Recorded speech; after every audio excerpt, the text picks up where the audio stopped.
What if I told you that the fate of Ukraine may hinge on the whims of Donald Trump? How closely are NATO and Russia monitoring each other as tensions escalate? And could we be on the brink of a new wave of military actions that might turn the tides once again? In the meantime, please subscribe to my channel, HotPoint, give it a like and leave a comment of at least 7 words, and if you feel like it, share this video with others. It will really help my channel. Thank you, and let's keep going. In recent weeks, NATO has leveled serious charges against Russia, claiming violations of airspace in multiple member countries. Amidst this backdrop, we have Kit Kellogg, Trump's special envoy to Ukraine, alongside Vice President J.D. Vance, signaling that Trump may be contemplating a resumption of long-range strikes into Russian territory.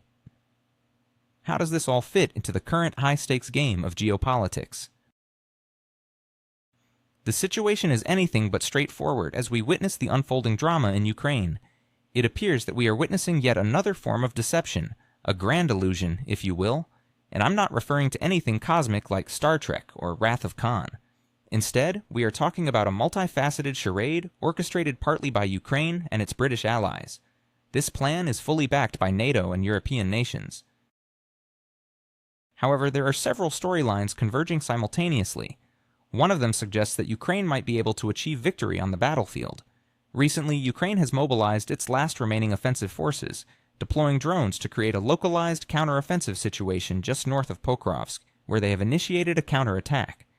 But let me remind you, it's crucial to study history before making sweeping claims about counterattacks. The Nazis, right up until the final days of the Battle of Berlin, conducted localized counterattacks, managing to push Russian forces out of villages and inflicting casualties, yet they ultimately lost the war. Consider one of the most significant counteroffensives in modern history, the Battle of the Ardennes. We pushed the Germans out of France, Belgium, the Netherlands, and Luxembourg. Even now, we still maintain a presence in the Netherlands. However, the Germans managed to break through the Ardennes, catching us off guard, and despite the intense and bloody combat that ensued, they still lost the war. Currently, Ukraine has achieved a localized event, initiating a counterattack, but that effort has already reached its conclusion. Unlike what you might read in the media, the Russians have managed to stabilize the situation. They have turned the tide concerning drone warfare as Ukrainians launched a significant number of drones and established what they termed a drone wall. While this undoubtedly made life hell for Russian forces in the area, the Russians responded by bolstering their own drone capabilities. The essence of drone warfare is that operators have to maintain a consistent routine. They wake up in the morning, launch their drones from designated spots, and operate as human beings, which makes them vulnerable. Once these operators establish a base, they seldom change it. Meanwhile, the Russians have been utilizing their radar systems to track all activities, analyzing the battlefield, calculating coordinates, and deploying their resources to eliminate those threats.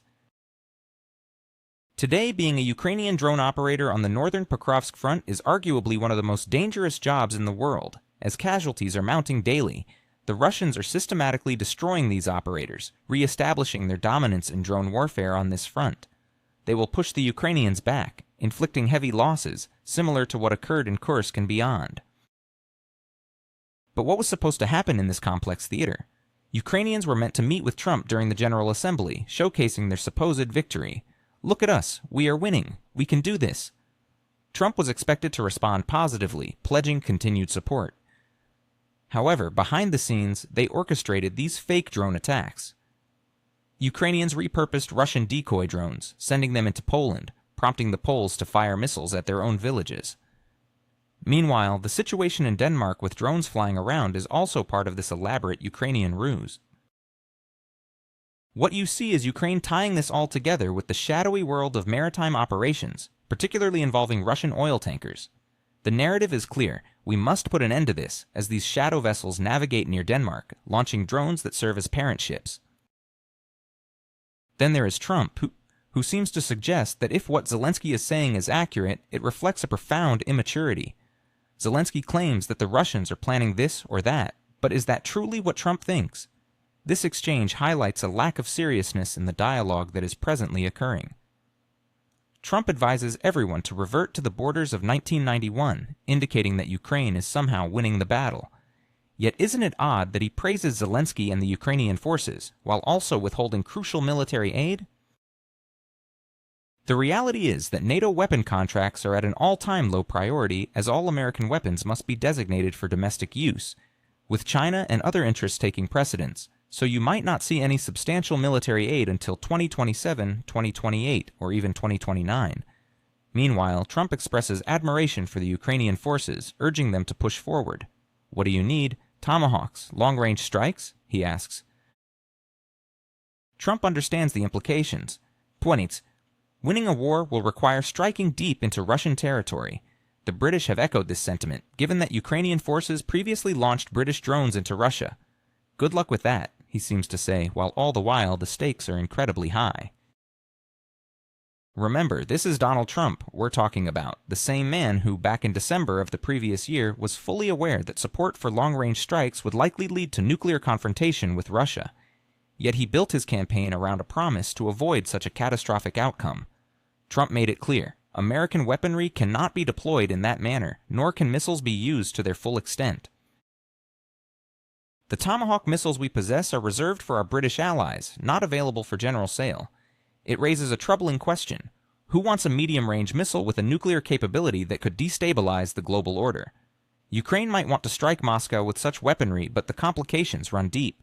Only Americans can program these guidance systems, meaning that any target struck by Ukrainian forces using American Tomahawks, those truly launched by the US, could provoke a direct military response from Russia. This intricate web of strategy, deception, and military posturing sets the stage for a potentially explosive situation. The balance of power hangs precariously, and as events unfold, we must remain vigilant and informed. Is Donald Trump truly oblivious to the looming threats of nuclear war, or is he simply playing politics with our safety? Why is J.D. Vance suggesting that Ukraine's demands will be met when the reality seems starkly different? And amidst all this, what does Vladimir Putin really mean when he offers an extension to the last remaining nuclear treaty between the United States and Russia?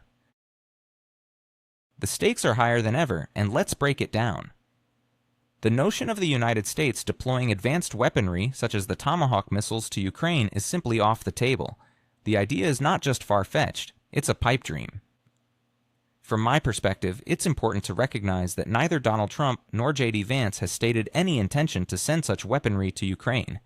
Vance has mentioned that Ukraine has articulated numerous wishes, which are currently being considered by the president. But that's where the optimism ends. Take, for example, the Extended Range Artillery Missile, or ERAM, which some claim could magically appear in Ukraine overnight, allowing them to target Russian forces effectively.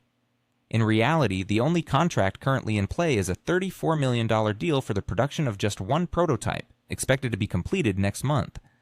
What does this tell us? The defense contracting process is lengthy and intricate. No one initiates a factory build without initial funding, and no funds are released until the prototype passes rigorous testing. So even if the prototype is ready, it will still take years to ramp up production, with the maximum output capped at 1,000 ERAMs per year. That means it would take over 3 years to produce at least 3,200 missiles, and as it stands, no production facilities exist yet. Thus, any expectation of ERAMs making their way to Ukraine is nothing short of fantasy. Now, let's face the reality. The United States has largely turned its back on Ukraine, leaving Europe to shoulder the burden alone.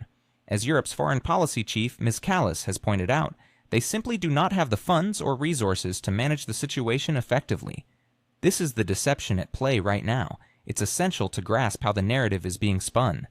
Even Trump's social media posts suggest a sense of monitoring and engagement with Ukraine's progress when the reality is starkly different. Next, we must address the urgency surrounding the nuclear treaty between the United States and Russia. The clock is ticking, and this crucial agreement is set to expire in just a few months.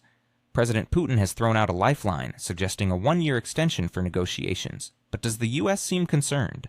The answer appears to be a resounding no, and that should alarm everyone. During the Cold War, both the Soviet Union and the United States possessed around 30,000 nuclear warheads. To put this into perspective, only 400 are needed to obliterate the world. Fortunately, both nations recognized the peril of such stockpiles and embarked on arms reduction efforts, eventually lowering the number to 1,550. This figure represents a critical threshold. We cannot dip below it without addressing fundamental issues, such as missile defense systems. If the treaty lapses, the U.S. could, within a very short time frame, quadruple its nuclear arsenal. The infrastructure for such an escalation is already in place, with Congress having made provisions for rapid reinvestment in nuclear capabilities. We could see an increase from 6,000 to 8,000 nuclear warheads within mere days or weeks after the treaty's expiration on February 5, 2026. What does this mean for Russia? They would likely respond in kind, and we could find ourselves right back in a perilous arms race at a time when tensions in Ukraine are already precarious and prone to spiraling out of control. The consequences of this scenario are grim. The likelihood of a nuclear confrontation between the U.S. and Russia soaring to nearly 100% within a year is a terrifying possibility. Everyone needs to understand that failing to grasp this situation could lead to catastrophic consequences. Ignorance in this context is dangerous, and it could quite literally mean the end of life as we know it. Trump himself has acknowledged the critical nature of this treaty, stating on July 25th that its expiration is unacceptable. Yet here we are, approaching the deadline with little to no action taken. Putin's offer of an extension is a rare opportunity that seems to be slipping away. Meanwhile, actions taken by individuals like Marco Rubio, who cut over 1,300 jobs in the State Department, many of which were in departments crucial for negotiating this treaty, have complicated matters further. The remaining staff members are now burdened with tasks far removed from arms control, such as combating drug trafficking and terrorism. This mismanagement has left us without the necessary expertise to focus on extending this crucial treaty. As we stand on the brink of potential disaster, it's vital to recognize that the clock is ticking. An arms race would not only jeopardize global security, but could also cost the American taxpayer upwards of $4 trillion over the next decade. This is not just a matter of national security, it is a question of survival itself. Understanding the gravity of this treaty and advocating for its renewal is not just important, it's imperative for the future of humanity. In closing, the negligence displayed by the U.S. government in dealing with these issues is deeply concerning. It is essential to continue raising awareness and ensuring that the general public understands what truly hangs in the balance. Thank you for joining me today, and let's remain vigilant about these crucial topics that impact us all. Have you ever wondered what insights a former UN inspector and weapons specialist can bring to the table? Or how a Marine Corps intelligence officer views the current geopolitical landscape? Scott Ritter, with his extensive background and experience, serves as a pivotal voice in understanding the complexities of global military affairs. His expertise transcends mere opinion, grounding discussions in years of on-the-ground experience and deep knowledge of armament and international relations. In the realm of military analysis, few individuals can match Ritter's credentials. As a former United Nations weapons inspector, he played a crucial role in scrutinizing weapons programs during times of intense international scrutiny.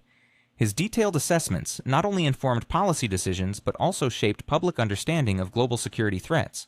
Ritter's unique perspective is particularly valuable in today's fast-paced and often sensationalized media environment, where nuanced discussions can easily get lost in the noise. Ritter's career as an intelligence officer in the United States Marine Corps further enriches his commentary on contemporary issues. With a first-hand understanding of military operations and strategy, he is well equipped to dissect complex scenarios and offer solutions that might not be immediately apparent to the average observer. His analytical approach encourages viewers to think critically about the narratives presented in mainstream media, challenging them to ask deeper questions about the motivations and implications of various international actions. On my channel HotPoint, we delve deep into these pressing topics, exploring not just the headlines, but the intricate web of factors that shape them. By featuring thought leaders like Scott Ritter, we aim to provide our audience with a comprehensive understanding of the forces at play in global conflicts. Ritter's insights serve as a guiding light, helping us navigate the often murky waters of contemporary geopolitics. Join us as we examine the critical issues that define our times, informed by the perspectives of those who have witnessed and shaped history. Through detailed analysis and compelling storytelling, HotPoint invites you to engage with the world in a more informed and meaningful way.